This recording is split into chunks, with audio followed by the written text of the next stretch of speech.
One of the things that most of us want is a roof over our heads. Well, we're about ready to build a roof on this house. But before we do that, we want to show you what that roof's going to look like.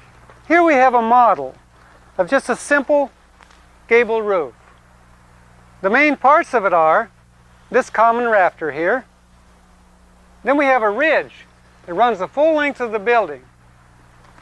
Here we have some ceiling joists. These ceiling joists and the rafters run 16 inches on center. In between, we've run some blocks.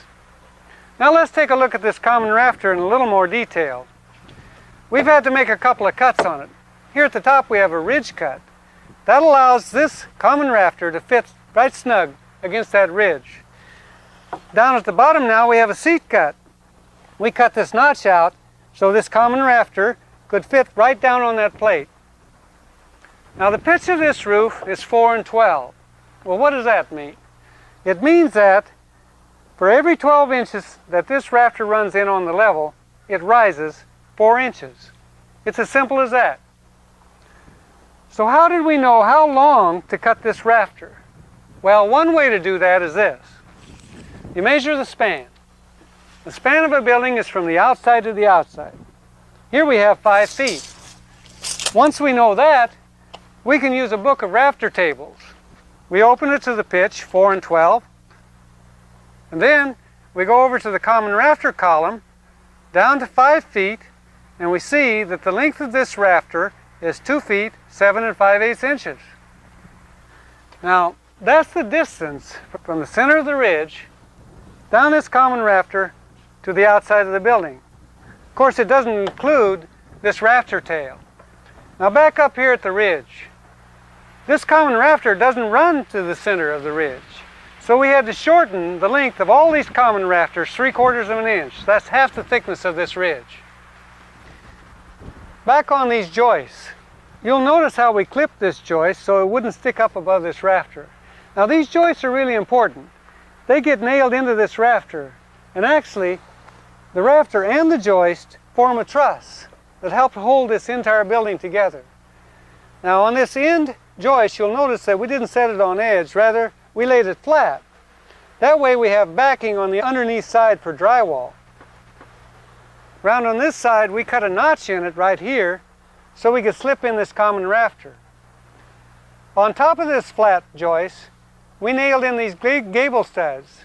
These gable studs close in this whole end of the building.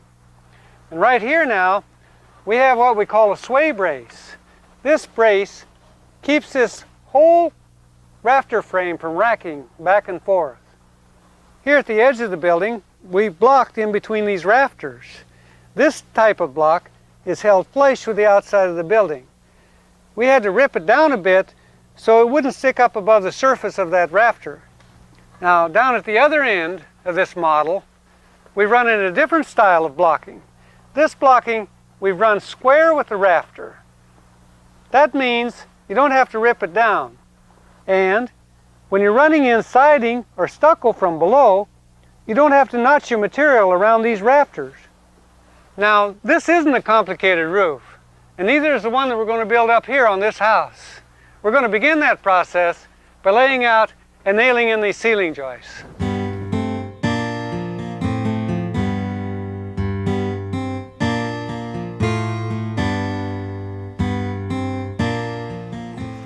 Now I need to be really careful when I'm up here walking the plates. I wear a good sole shoe and my motions are slow and deliberate. Laying out for these ceiling joists, it's easy. Hook a long tape at one end of the building, draw it out, marking every 16 inches. You also want to indicate to which side of the layout the ceiling joist will fall. Now, our 2x6 joists can't span the entire width of the building, so they lap over the interior walls in the middle, but where there are no middle walls, Joe nails 4x6 beams which act as bridges and carry some of the joists.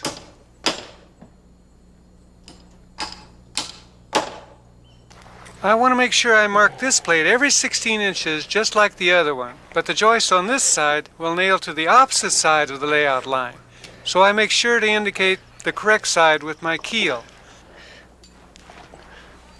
I also mark layout in the middle, on top of the wall plates and on top of the beams. Now, in this house, the ceiling joists don't run the entire length of the building. They're interrupted at this point because there'll be a cathedral, a high ceiling, over the living room. Well, our ceiling joist layout is finished. It's hard to see it up there.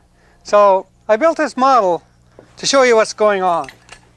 We're using 2x6 joists, and they run in pretty much like the joists that we ran here on this first floor.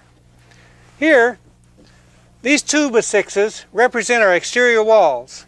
Our ceiling joists come off of those walls, and they land on this interior wall, and they lap right here. We ran our layout from the outside of the building on both sides, 16 inches on center. Now here on this wall, our joist will fall in front of that layout. On this wall, it falls to the back of the layout. On the center partition, we have a joist on each side of that line. They're going to lap in the middle, and they're going to look just like that.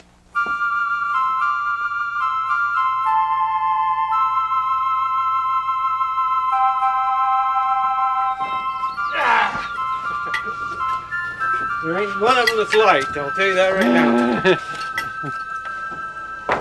Well, Joe and I have taken a vote, and we've decided we don't like moving these ceiling joists around. But if you're a carpenter, you have to move the wood, wet or dry. And we've got to carry these ceiling joists into position. Our building's about 33 feet wide, so we have 18-foot joists coming from the back side and a 16-footer from the front. And here, over the kitchen, just requires one length, since the adjoining living room has a high ceiling. Here on the top, we're starting to nail the joists in place. The first one goes down flat for drywall backing. We side each board for the crown, put the crown up, and hold the joist 1.5 inches from the edge, since there'll be a block between the rafters, and toenail them to lay out.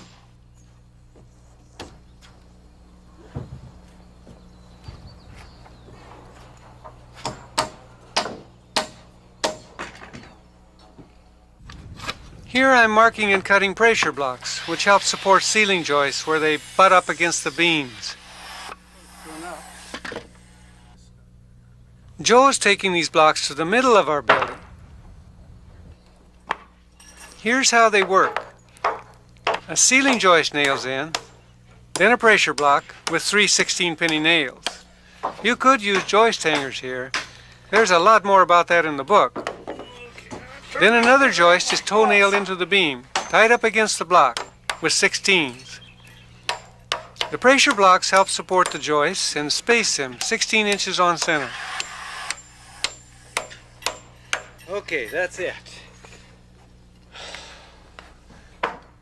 Now whenever there's an interior wall parallel to the way the joists are running, I nail a joist flat on top of the wall, leaving 1 inch hangover on each side for drywall backing.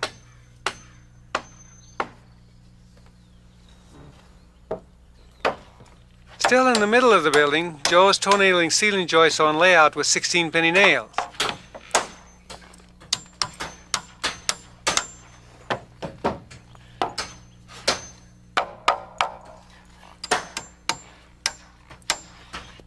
Then he returns, toe-nailing the other joist to the wall, and ties the 2 joists together at the lap with 2 16-penny nails. That's the code.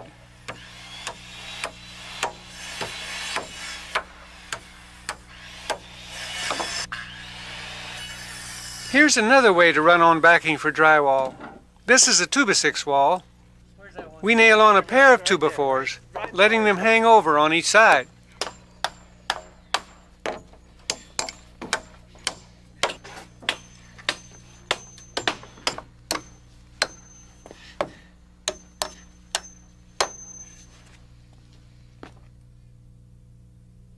It's often necessary to interrupt a run of ceiling joist in order to box out a hole for an attic access or for a stairwell.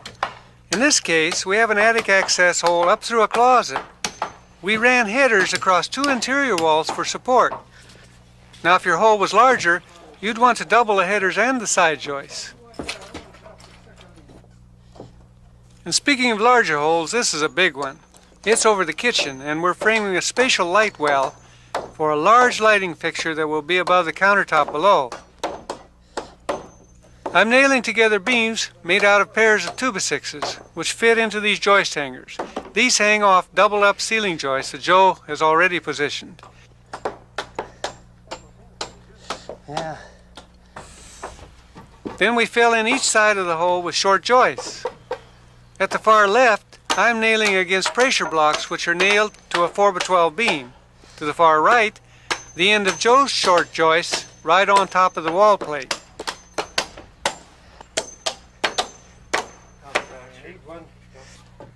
We finish up by nailing 2x4 backing on top of the light well.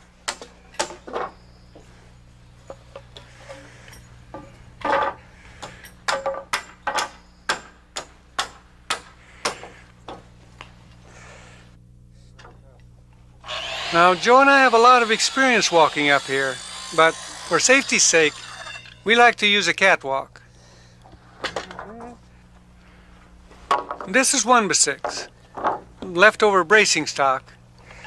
Once it's positioned mid-span on the joist, we run a layout on it to keep our joist straight. Then we nail it off with 8-penny nails.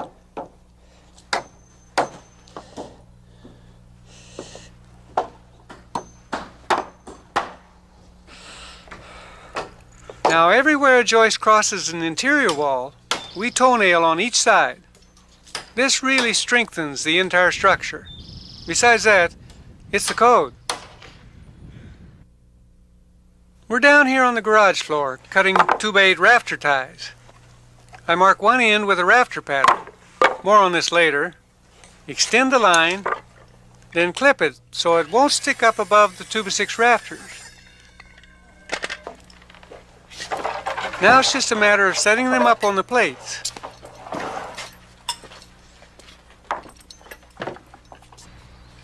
Most codes require tie on 4-foot centers. You want to be careful up here. You're working on a 2x4 wall. Pay attention to what you're doing. This garage doesn't have any ceiling joists, so the purpose of these rafter ties is to tie the exterior walls together. I'm glad they don't sell this lumber by the pound, Joe. Goes like yay.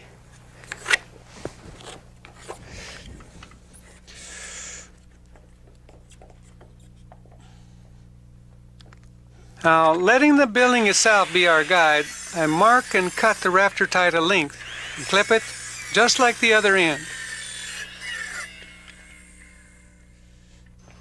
And drive a 16-penny toenail, one on each side. And by the way, just like all joists, we were careful to put the crown up on these boards.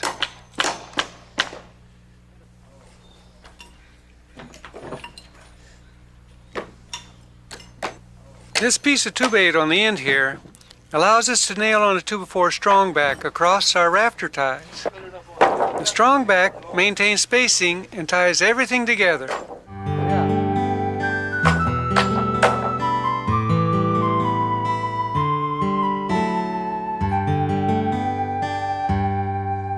This house has a cedar porch out front, and in order to put ceiling joists above the porch, Joe and I have to first put up posts and beams.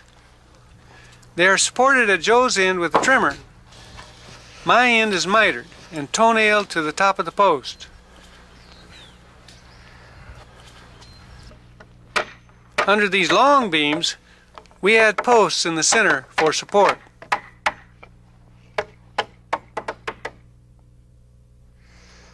This high rake wall is filled with windows and doors, so we couldn't cut a brace into it.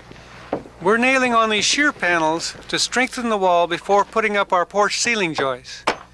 We find it easier to sheet walls after they're raised. The ceiling joists which go across the porch are 2x4s. They get nailed off to a 2x4 ledger which is held flush to this chalk line. The chalk line is snapped flush with the top of the walls. We nail off the ledger with 16s into each stud.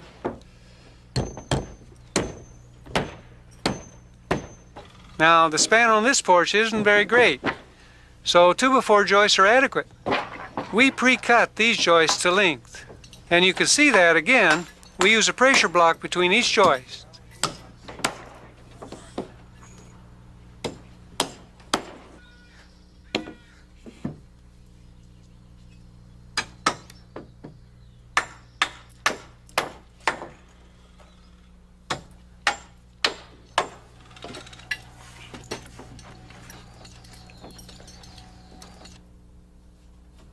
The porch takes a little jog here, so these joists are a little shorter.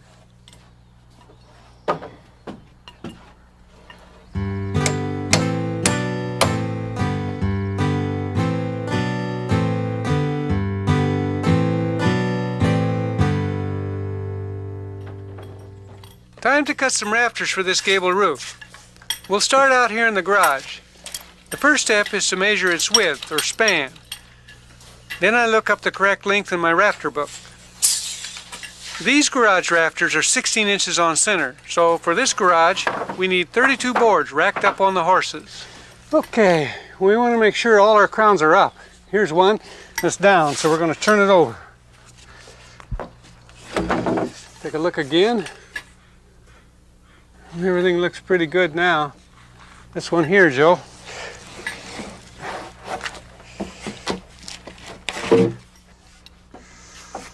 The next thing we do is to flash up the ridge end by holding a 2x4 tight against the end and moving each board up against it with our claws.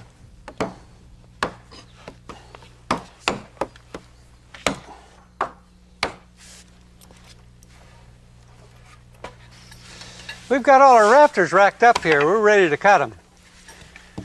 Need a ridge cut here and a seat cut. Now, to do this, we had to make this template. Let me show you how that's done.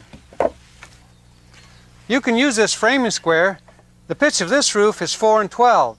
So we set it over here on 4 and 12 over here. And then you can make your ridge cut mark right here. Or you can use this small square. It has a pivot point right here, and this is your common rafter line.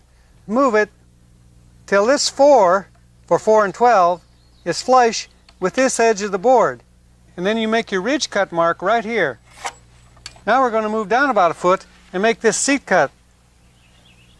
Set it on 4 and 12, just like before, and make that mark. Now we're going to leave about 4.5 inches height above plate. Take your square and just square off of that plumb mark for the level cut of the seat cut. This is going to cut out, just like this one, for our seat cut. With our tape hooked on the ridge end, we mark the length of our common rafters taken from the rafter book to the stock on both sides. The line we snap is where we'll make our seat cut. Back at the other end, we're using our rafter pattern to mark all our ridge cuts.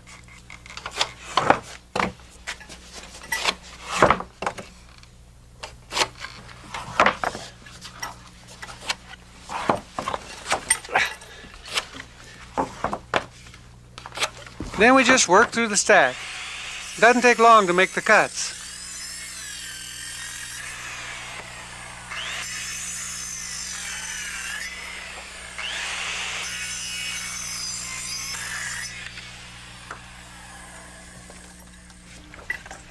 Now with the same rafter pattern, I can mark the seat cuts. I align the mark on the pattern with the line on the stock and mark the bird's mouth.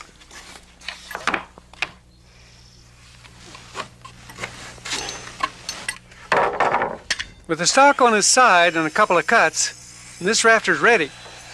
The tails are cut once the roof is framed. We've marked and cut these rafters using basic tools, a template and a saw, but there are other ways to do it.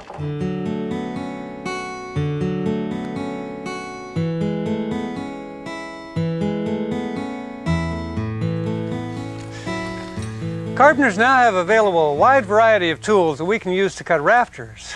A lot of these tools are much more efficient than the ones we used to use. Instead of having to cut one rafter at a time, we can rack them all together like this and make one cut all at once. Now, I put together here a few sample rafters so I can show you how some of these tools work. This first tool is half circular saw, half chainsaw. Set at 18.5 degrees, you can make the ridge cut in one pass. It's a great tool, but be careful with it. This is not a one-handed saw. This is a skill saw with a dado head on it.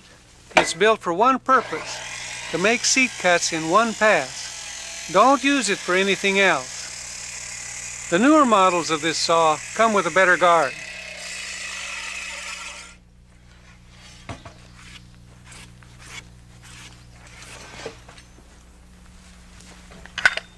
Here's another way to make seat cuts in a rack of rafters. With a regular saw set to 18.5 degrees, I make the heel cut.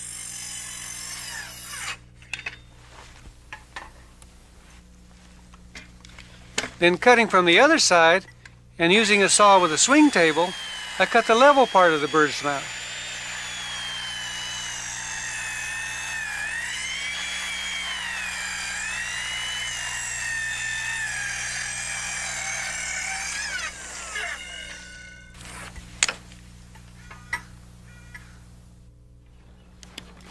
Here's another way to support a whole rack of rafters.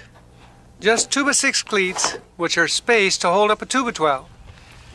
This stack will be for the main part of the house.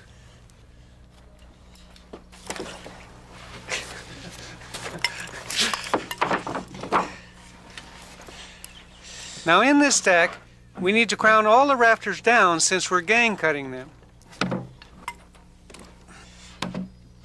Here I'm fleshing them up to a straight edge, but they don't have to be perfect with this method because we snap a line back from the end for the ridge cuts. All right, let's get the length of our common rafters. 33.5 inch. That's the span. So here in the common rafter column, we got 17 feet 4 3/4, and then a 1/2 inch is 1/4 inch. 17.5, and we'll take off 3/4 of an inch. 17.4 1/4.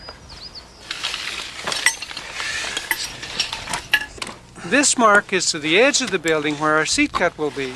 But first we need to make our ridge cut. The saw is set to 18.5 degrees for our 4 12 pitch, and cut the whole stack. We'll cut the seat cut with the dado saw, like we showed you a moment ago. You don't need production tools to cut a roof, but it sure does speed up the operation. Joe and I are scattering the rafters around the building, ridge end up. Remember the model roof? We had blocking between the rafters. That's what I'm cutting here, and a chop saw helps speed up this job. Here I'm cutting notches every 32 inches on these rake rafters.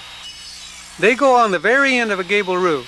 2x4 lookouts pass through these notches and support the overhanging barge rafters. More on this later. The holes are simple to make. First, kerf the outside edges, then plunge cut.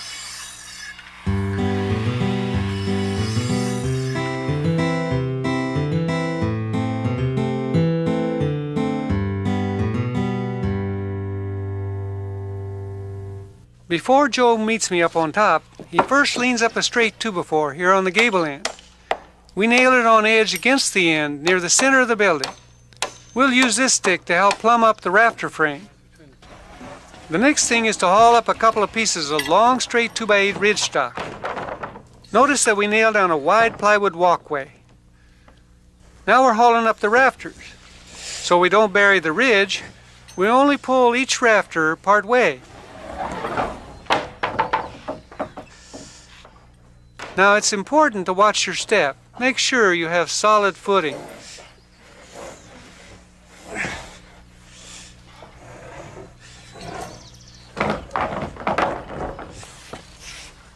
Now the roof can start taking shape. This is the rake rafter with the lookout notches cut in it. Joe toenails one end flush with the edge. Then I bring up the end of the second rake rafter, and Joe nails it off.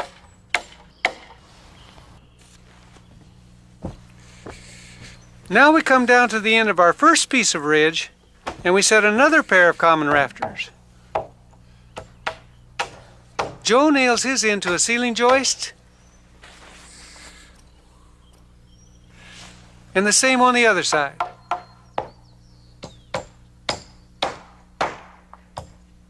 Then we slip the ridge between the pairs. Up we go. Raise the ridge beam high. Now you'll notice that this rafter nails only halfway on the ridge. That leaves room for the next piece of ridge. We want to make real sure that this ridge is level before we nail in the rest of our rafters. Here we got 62 1/4. We can make sure it's level by just hooking our tape on that joist, the bottom of the joist, and measuring up under this ridge. Here we got 62 3/4. Now that means this ridge on this end is a 1/2 inch high, so we got to drop it a little bit. We're going to do that by coming down here to the low end. We'll just mark a 2x4 right there underneath that ridge and make a cut.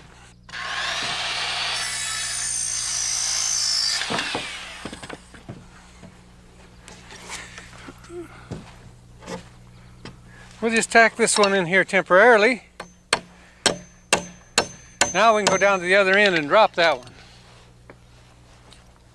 Here's another leg cut the same length as that one behind us.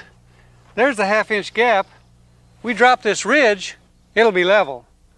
Cut her loose, Joe. It only takes a slight adjustment to bring the ridge down to level, and then we can nail off this rafter. You'll notice it has no tail. That's because this is where the main roof joins the garage roof. We call a rafter without a tail a mule. Then I nail off the ridge posts. These will also keep the ridge from sagging, so I like to put one every 10 feet or so. Well, the ridge is now level, so we want to make it plumb. To do that, we nail in a permanent sway brace.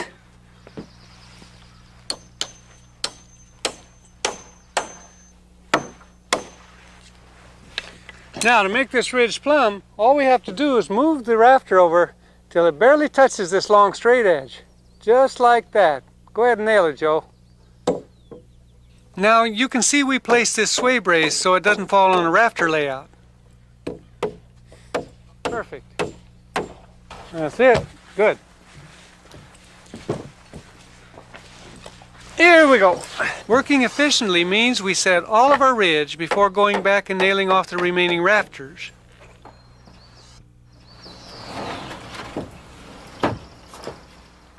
Well, all our ridge is set, the sun's out, and we're nailing off the common rafters.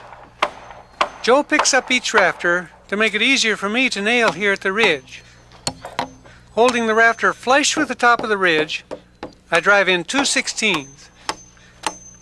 About every 10 feet, Joe drops down and nails off a rafter at the plate line to help hold the ridge straight.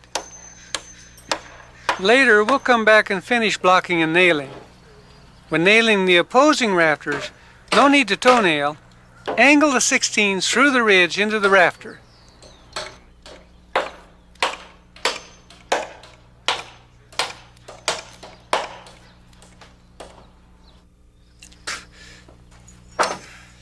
We're nailing off the rafters at the plate now, and here's how it goes.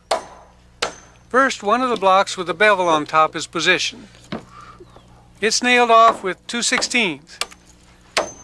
Then a toenail into the plate, and 3/16 into the joist where they lap.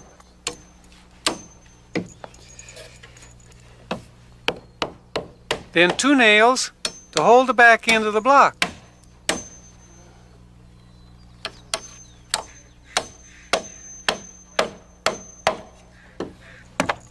Here it is again. The block is placed, snug up the rafter, toenail into the plate, nail off the block, and nail the lap.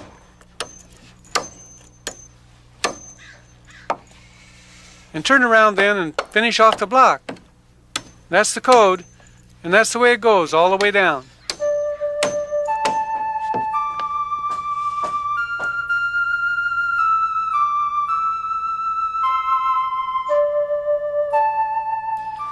Well, the garage rafters get the same treatment. I begin by building up a bigger catwalk in the middle so we can work safely. Then the rafters are handed up. These rafters are 16 inches on center, but many plans call for rafters to be 24 inches on center.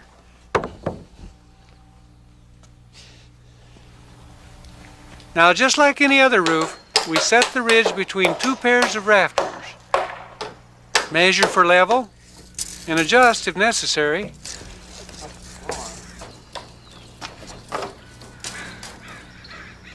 Nail in mid-span rafters and fill in between.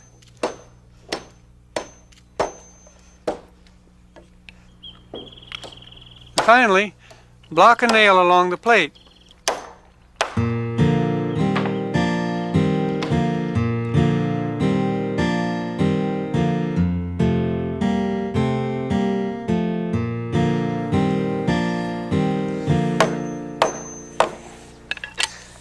We're ready now to close in this end with our gable studs.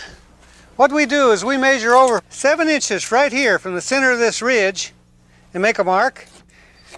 That'll leave 14 inches right here between these two gable studs so we can put in an end vent. Then we measure the length of our first gable stud, which is 43.5 inches. That's all we need to know.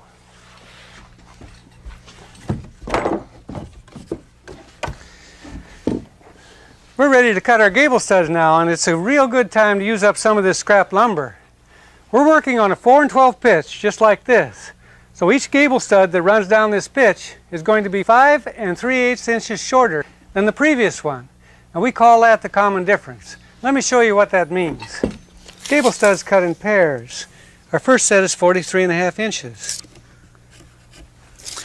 Now our next set, the common difference of these gable studs, is 5 3/8 of an inch. So we mark that.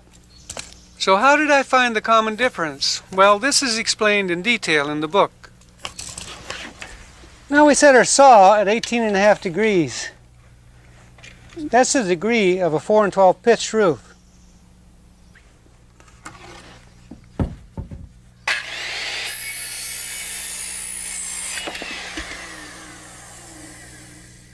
These gable studs are nailed 16 inches on center.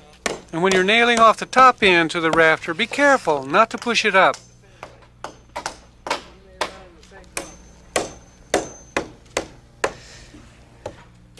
Every gable end gets closed in with gable studs. Here I'm finishing up the north end of the house.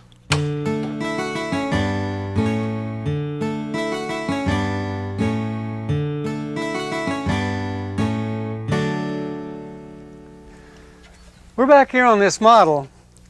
We want to show you a few details. You remember we cut notches in our end rafter? Well, this is the reason that we did that. We nailed in these 2x4s. They're called lookouts. They come from this first inboard rafter through this notch and they hang out over the outside edge. Then we cut them to length so we can nail on this barge rafter right through those lookouts. The barge rafter on this side, it'll nail into these lookouts just like that.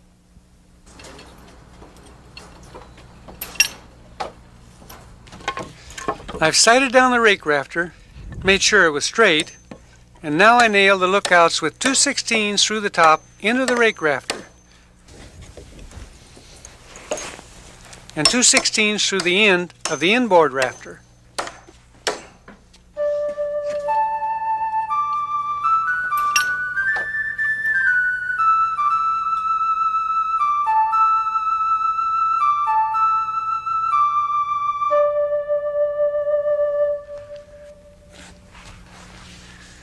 Now before we sheet this roof, there's a few things we have to do. These 2x6 rafters here, they're overspanned. They're just not heavy enough to carry the weight of the roof. So what we're going to do, we come underneath here and we're going to put a brace. This brace is called a purlin. It goes right up underneath these rafters and nails in place. Then we're going to brace it off this wall down here. The first thing I do is toe nail through the rafters into the top of the purlin. I know where to nail because we mark the layout on the purlin. This will keep these rafters nice and straight. One piece of purlin isn't long enough, so we add another piece, lapping 2 or 3 rafter bays and nail them together.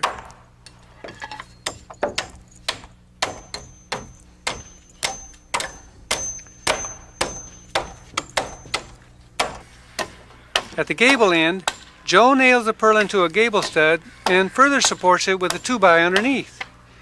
Then we support it with a notched 2x post at least every 8 feet. And this spacing depends on the amount of weight the roof will support. For more information now, check your local code. Finally, Joe toenails the bottom of the post to a load-bearing wall. And we do the same on the other side.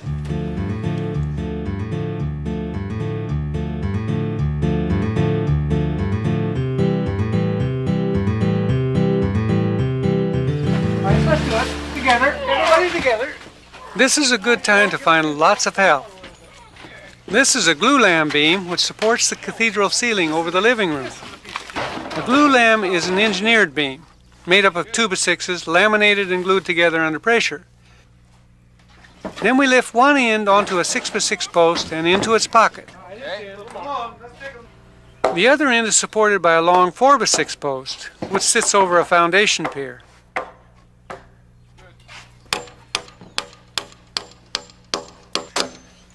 Now you can see that the top of this beam sits right underneath the existing ridge board. The rafters from each side will rest on top. Back at the other end, Joe nails a 2x6 to either side of the post and beam to lock them in place. Later, he'll do the same with the other post.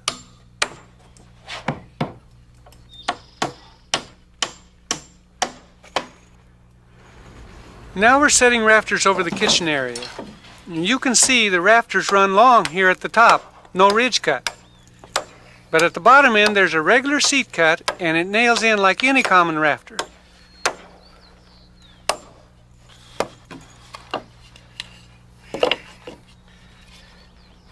Now the reason these run long up here is because they'll lap and tie with the rafters from the other side and be cut later. Now we're cutting the rafters to go over the main part of the living room. These have to be 2-bayed because they clear span without any support in the middle. Here I'm ripping the tails to the width of a 2x6 so they match the rafter tails on the rest of the building.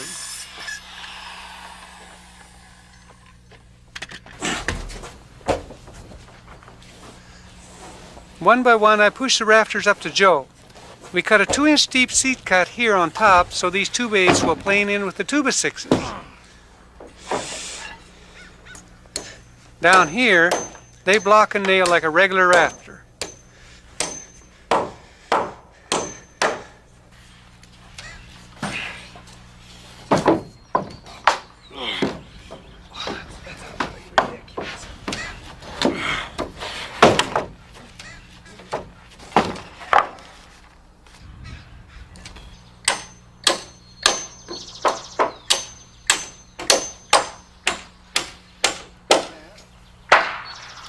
The rafters have all been nailed at their lower ends only, so I can go ahead and cut these top ends off without hitting a nail. Now the idea here is not to make perfect cuts. We just want to saw these ends down below the level of the sheeting.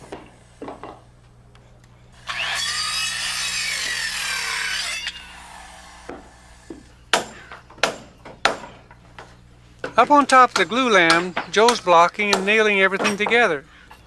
2 16s tie the rafters where they lap, and then toenails into the blocks and beam.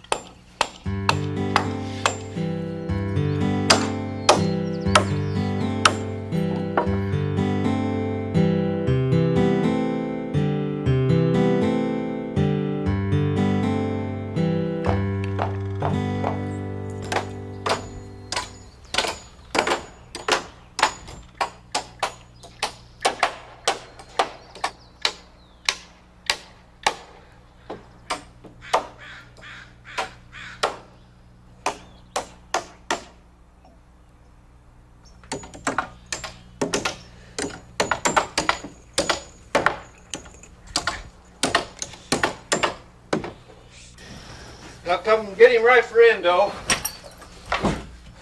We're working now on positioning a pony wall for the high wall under the cathedral ceiling in the living room. It serves as a purlin for the 2x6 rafters, and it provides backing for drywall.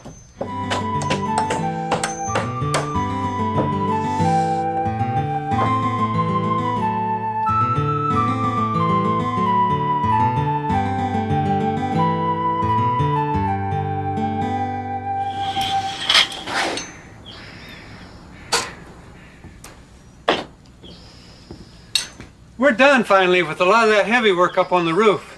So we're ready now to run on our barge rafter And here on the ends of these rafters, we've got fascia. Well, these are pieces of trim. People are going to look at those for a long time, so we want to do a real good job at that. That's why we waited until now to mark and cut these rafter tails. Once these rafter tails are cut and our fascia is nailed on, it's going to be perfectly straight. On this model, we want to give it a 14-inch overhang. That's why we made a mark at 12.5 inches, because our fascia is 1.5 inches wide. Now that we've got it marked, we're using this piece of rafter template.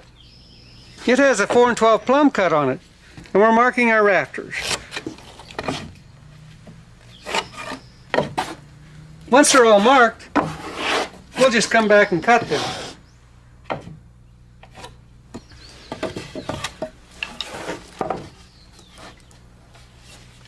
You'll notice we cut a miter at the end of the barge rafter.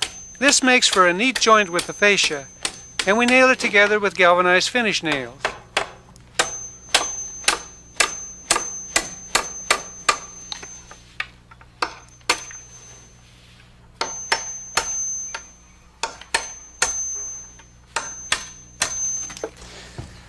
You'll notice how right here we held our fascia down almost a 1/2 inch below this rafter tail.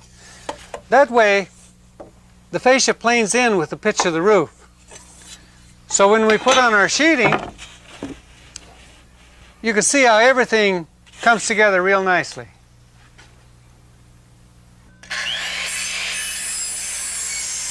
After snapping a line and cutting the lookouts to length, Joe and I hang the barge rafters. They're 2x8 cedar, the same size as our fascia. Make sure you're well braced before leaning out over the edge. We nail off with 16-penny galvanized, 2 at the ridge and 2 into every lookout. Yeah. The ends run wild and will be cut later.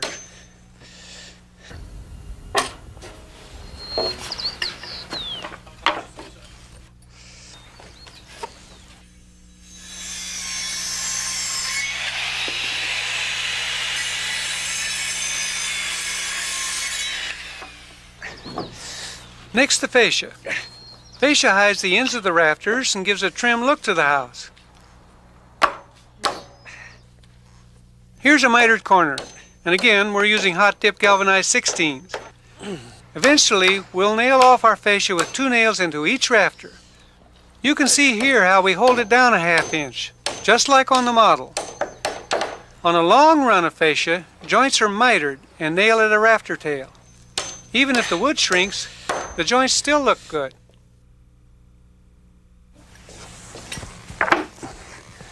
Well, it's not long now till we have sheeting on this roof.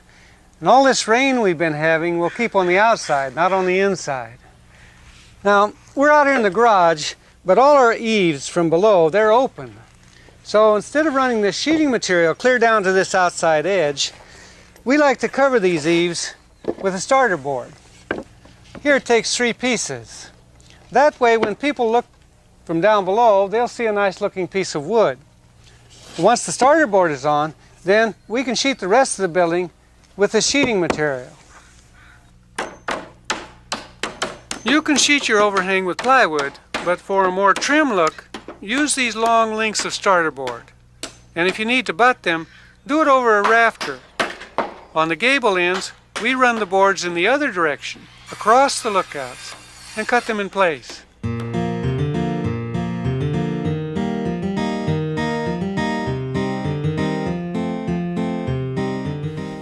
Finally, we can sheet the roof.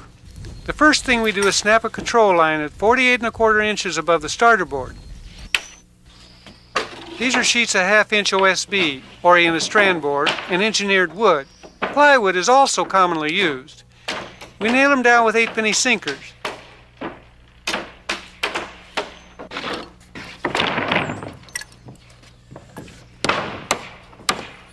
At the end of the building, we often have to make a cut. Just slap the panel you're cutting over its neighbor, snap a line, and make the cut with the saw set to the right depth.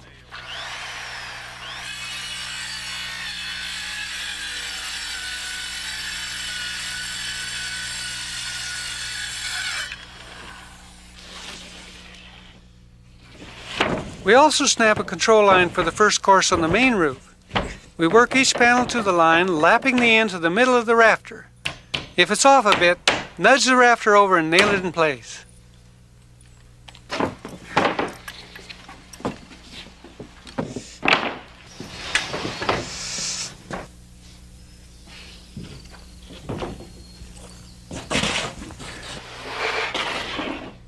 And as we keep sheeting, we make sure to stagger the joints by starting every other row with a half sheet.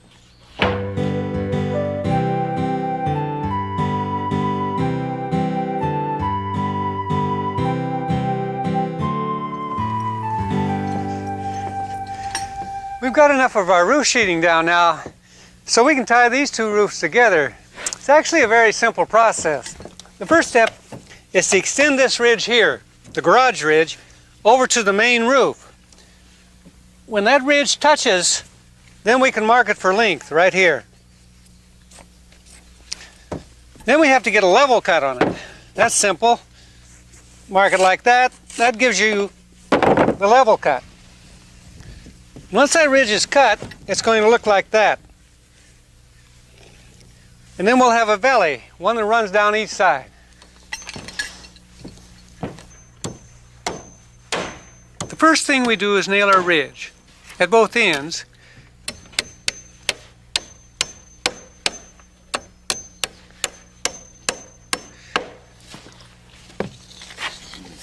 And then snap a line where the blind valley will be.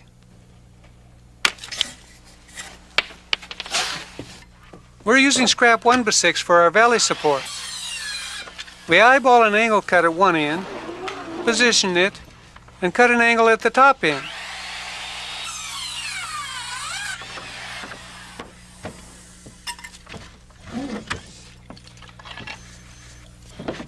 Now when we nail it down, you'll notice that we hold it back from the chalk line about 3/4 of an inch. That way the sheeting on top of the jack rafters will plane in with the rest of the roof.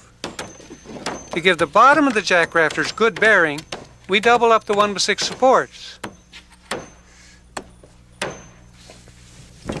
Here's our rafter pattern for these jack rafters. This is our level cut, and here's our plumb cut. It's going to fit just like that. We measure the length of our first rafter, here, 54 inches. We give ourselves a mark right there. We'll put a level cut on that, just like that. And a bridge cut or a plumb cut right up here at the top. Okay, this gets cut. Now we have to set this at 18.5 degrees. That's the pitch of the roof.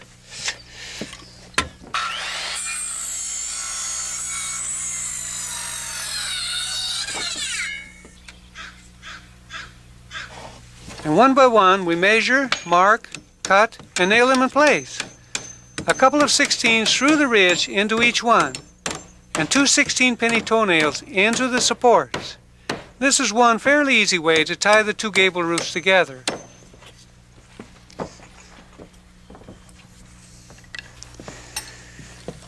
We're ready now to cut this sheeting to fit into this valley. Now one way to do that is just move it over till that lower end touches the main roof.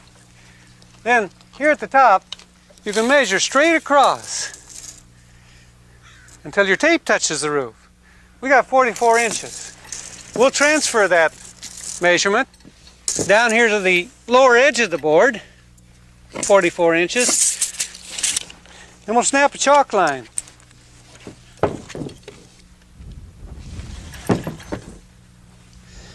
Once we cut that, it's going to fit right into the valley, and we can use this cut off end for a pattern to mark the rest of our boards.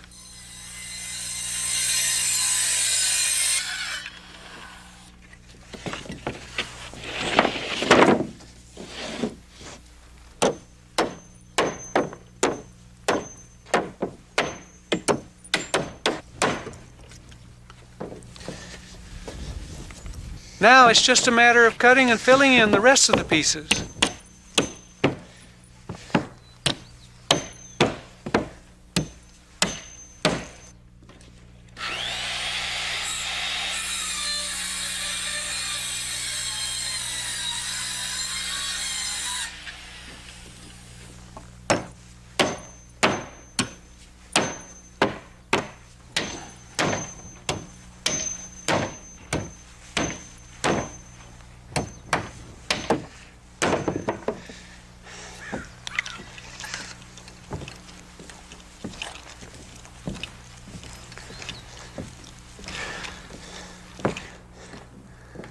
You know, it's a great feeling when the roof is finally sheeted.